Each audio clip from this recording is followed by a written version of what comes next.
Good morning, dear friends. Till now, in Standard 9, we have studied two chapters of physics, that is chapter number 8 and chapter number 9. Today, we are going to start another important chapter of physics, that is chapter number 10. The title of the chapter is Gravitation. Now, before I explain you what is the exact meaning of the term gravitational force, how does it act on different objects, what is its effect, we have to think about the certain phenomenon that we see in our day-to-day life. Like any fruit, it's apple or mango, when it falls from the tree, it travels towards the surface of the earth. Any object, when you drop it from a certain height, it moves towards the earth and not towards the sky. We also see the motion of moon around the earth. We also know that the planets, including our own planet earth, revolves around the sun. So the question arises over here that what is the force responsible for all these phenomena to happen? What causes the apple or the mango to travel towards the earth? What causes the moon to rotate surrounding the earth in a definite orbit? So the answer to all these questions were found by the detailed study of the scientist named Sir Isaac Newton. Okay? Now, as I said, that we see that a fruit is falling towards the surface of the earth. Why? Because the surface of the earth applies the force on the apple, and so the apple is moving towards the surface of the earth. Now, using the same logic, can we think that the earth is also applying force on the moon? If yes, if the answer to this question is yes, that earth is applying some force on the moon, then why don't we see the moon traveling towards the earth? We can see the apple or mango falling from the tree and traveling towards the surface of the earth. But we have never seen moon traveling towards the surface of the earth. Why does it keep on traveling around the earth in a definite orbit? So to understand that phenomenon, you need to do an activity. Now we did this activity when we were describing uniform circular motion, that we will take a thread, we'll tie a stone around it, and then we'll rotate it in a certain definite circular orbit. तो वहां पे क्या होता है कि जो हमारा hand है, it applies the force on the stone. As a result, due to that force applied by the hand, the stone keeps on rotating in the circular orbit. If you release the thread, अगर आप thread को release कर दोगे तो क्या होगा, ये जो फोर्स है जो हमारे हैंड का जो स्टोन पे था वो छूट जाएगा. So now the stone will keep on traveling in the same direction of the tangent, and it will move away from the hand in certain direction. So same thing happens. तो जैसे कि हमारा हाथ उस पत्थर पे एक फोर्स अप्लाई करता है, उसी प्रकार जो हमारा अर्थ है applies a force on the moon, so the moons keep on rotating in a circular orbit around the earth. इस फोर्स को हम सेंट्रीपेटल फोर्स बोलते हैं, because the force is from the centre. जो ऑर्बिट है उसके सेंटर में जो ऑब्जेक्ट होता है वो फोर्स अप्लाई करता है, तो इस फोर्स को हम बोलते हैं सेंट्रीपेटल फोर्स. तो जब हमने एक्टिविटी की तो सेंटर में क्या था, हमारा हैंड था जिससे हम स्टोन को रोटेट कर रहे थे. So the hand was the source of the centripetal force acting on the stone. In the same way earth applies the centripetal force on the moon.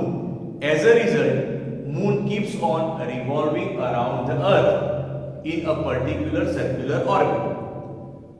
जैसे कि हमने देखा कि अगर हम हाथ से स्टोन को स्ट्रिंग को छोड़ देंगे तो वो जो स्टोन है it will move away from the hand. In the same way, if earth was not applying this centripetal force on the moon, then in that case moon would have kept on traveling away from the earth and it would have moved millions of light years away.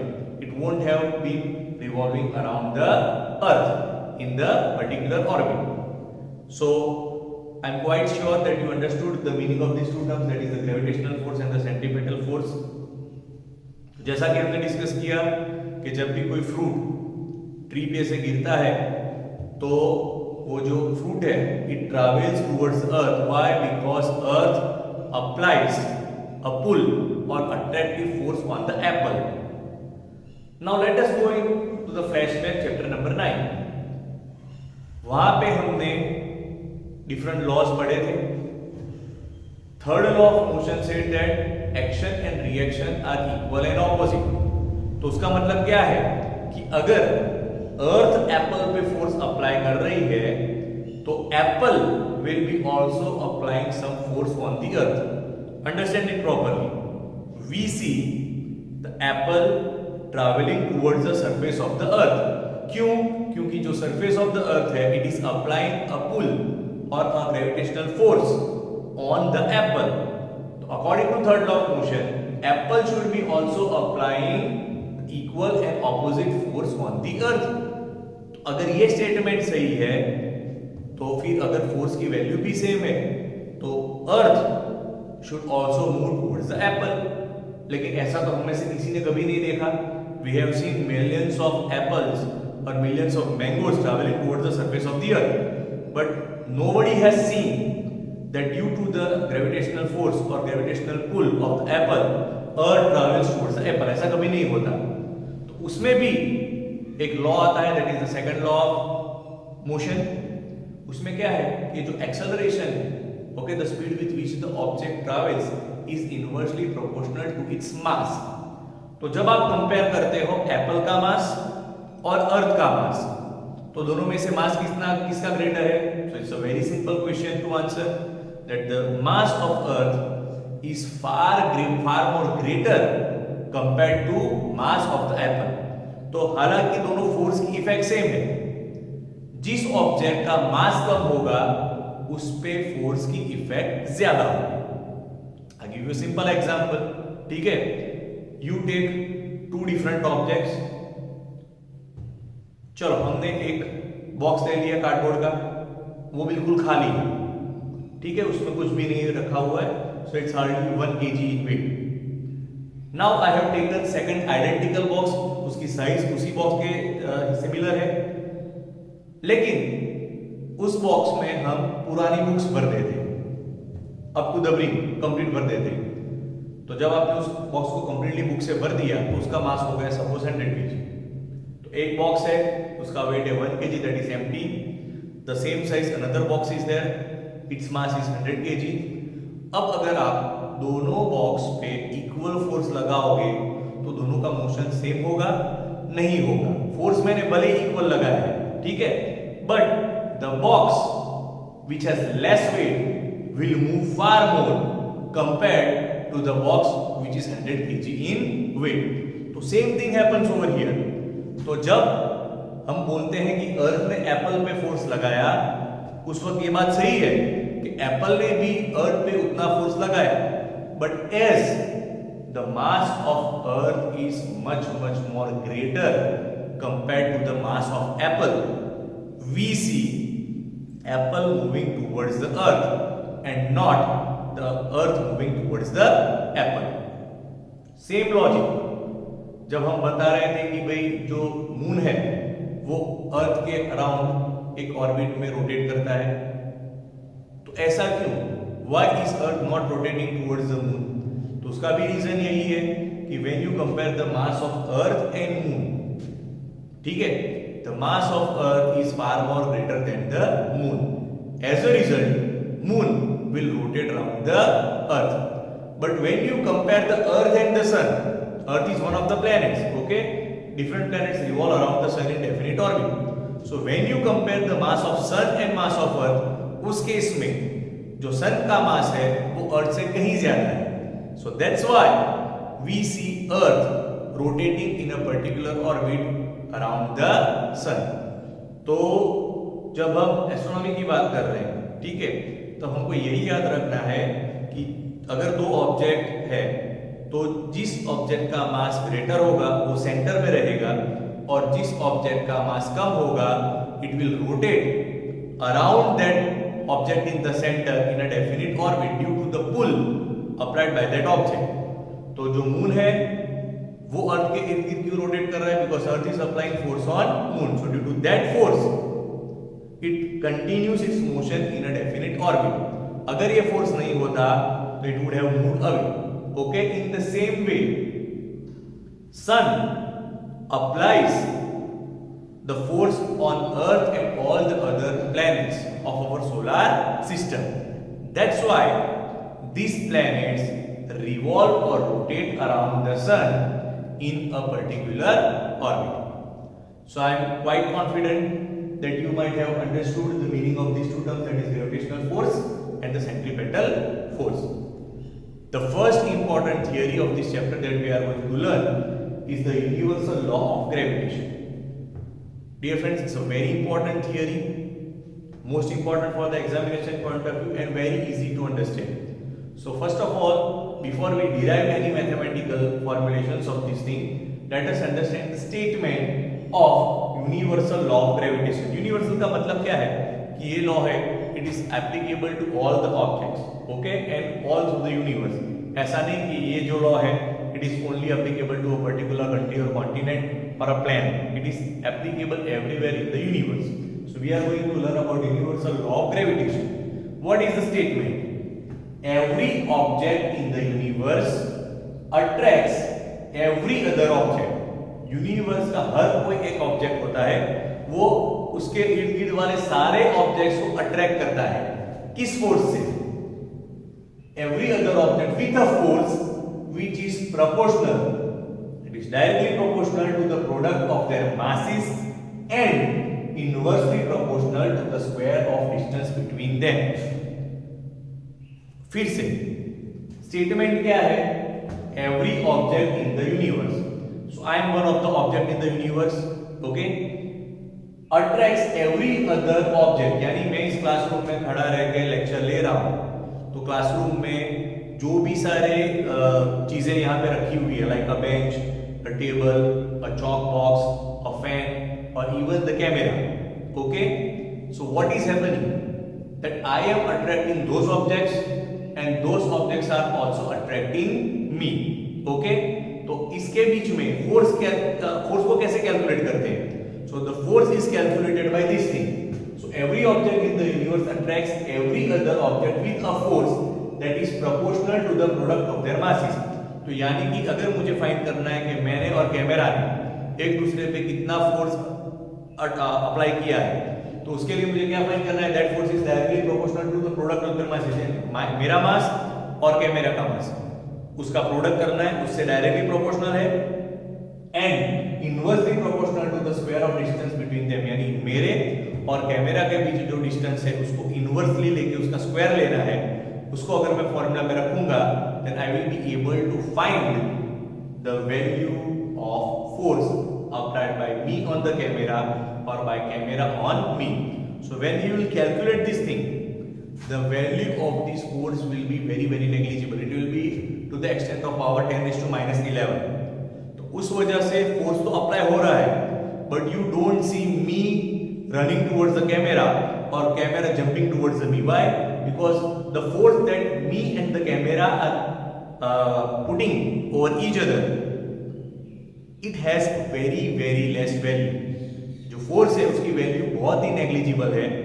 That's why you don't see the camera coming and sticking towards me or me rushing towards the camera, but although some force is there. तो सबसे पहले मैंने जैसे आपको बताया आपको learn करना है the statement goes like this, that every object in the universe attracts every other object with a force. जो फोर्स होता है वो किसके प्रोपोर्शनल होता है? with a force that is directly proportional to the product of their mass and inversely proportional to the square of distance between them. अगर आप इस स्टेटमेंट को जो कि बहुत इजी है इसको अगर आप ठीक से लर्न कर लोगे तो उसका जो डेरिवेशन है वो उससे भी ज्यादा इजी हो जाएगा. To derive the equation of universal law of gravitation we are taking an example. तो यहाँ पे हमने दो ऑब्जेक्ट्स लिए हैं, object A and object B, जो ऑब्जेक्ट ए है, ठीक है, उसका मास ज्यादा है, तो उसके मास को हमने डिनोट किया है by capital M, and we have another smaller object whose mass is taken as small M. तो यहाँ पे दो ऑब्जेक्ट्स हैं, namely object A and object B. जो हमारा ऑब्जेक्ट ए है उसका मास हमने डिनोट किया है बाय कैपिटल एम, जो हमारा ऑब्जेक्ट बी है जो उससे थोड़ा स्मॉलर है उसके मास को हमने लिया है small M. Now the distance between their centres A और बी, उन दोनों के बीच का मुझे डिस्टेंस फाइंड करना है, तो I will find the distance between their centres is denoted by small b। तो ये हो गए हमारे दो ऑब्जेक्ट्स। अभी यहाँ पे मुझे फाइंड करना है कि ये दो ऑब्जेक्ट ए और बी है वो एक दूसरे पे कितना फोर्स अप्लाई करते हैं। तो again we will go to the universal law of gravitation, that force is directly proportional to the product of their masses। तो उसका इक्वेशन क्या होगा, F is proportional to m into m, that is the force, that is the gravitational force applied by object A on B or object B on A is proportional to the product of their masses। तो इसका मास है capital M, second object का मास है small m, so F is proportional to m into m, that is our equation number 1। आगे क्या लिखा है, it is also inversely proportional to the square of distance between them. तो force is inversely proportional to square of distance. तो distance हम किससे denote करते हैं, डी से, तो हमको दो इक्वेशन मिलेगा, force is directly proportional to the product of their masses, that is capital M into small m, and inversely proportional यानी 1/, inversely proportional to the square of distance between them, that means F is proportional to 1 by d square। This is my equation number 2। Now if I combine both these equations, I will get F is proportional to m into m upon d square। अगर मुझे इस proportionality की sign को remove करना है तो मुझे लेना पड़ेगा कोई constant, so therefore F is equal to g mm upon d square, where g is a constant which is known as universal gravitational constant।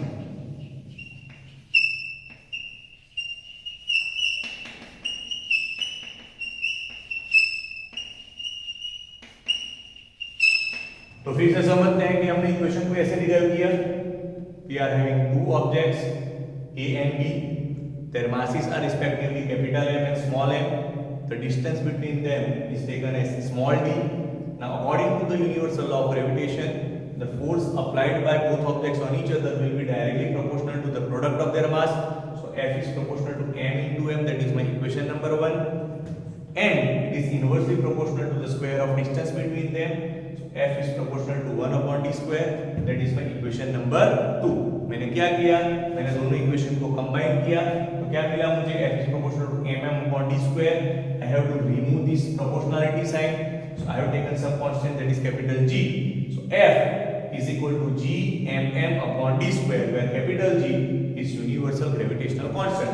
Now if I want to make this G subject of formula, तो क्या होगा, ये cross multiply होगा, तो आएगा F d square upon m into m, so capital G is equal to F into d square m into m। This is the equation to find out the value of capital G, which is known as universal gravitational constant। अब अगर मुझे इसका unit find करना है तो unit कैसे find करेंगे, तो उसका यूनिट भी बहुत इजी होगा। जैसा कि आप देख सकते हैं, force is measured in Newton, तो यहाँ पे आएगा Newton.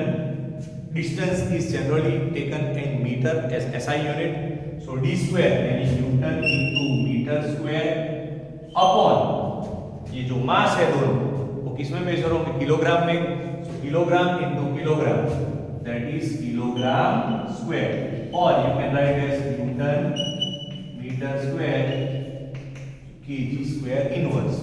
Okay, so this is the SI unit for universal constant capital G। So once again dear friends, in today's lecture we have studied about what is the meaning of gravitational force and centripetal force, then we studied the statement of universal law of gravitation, which says that every object in the universe attracts every other object with the force which is directly proportional to the product of their masses and inversely proportional to the square of distance between them.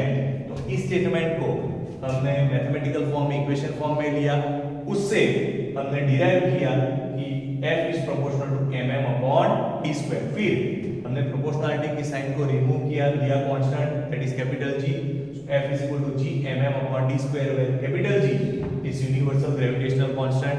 फिर हमने क्या किया, G को subject of formula बनाया, so capital G is equal to F into d square upon m into m।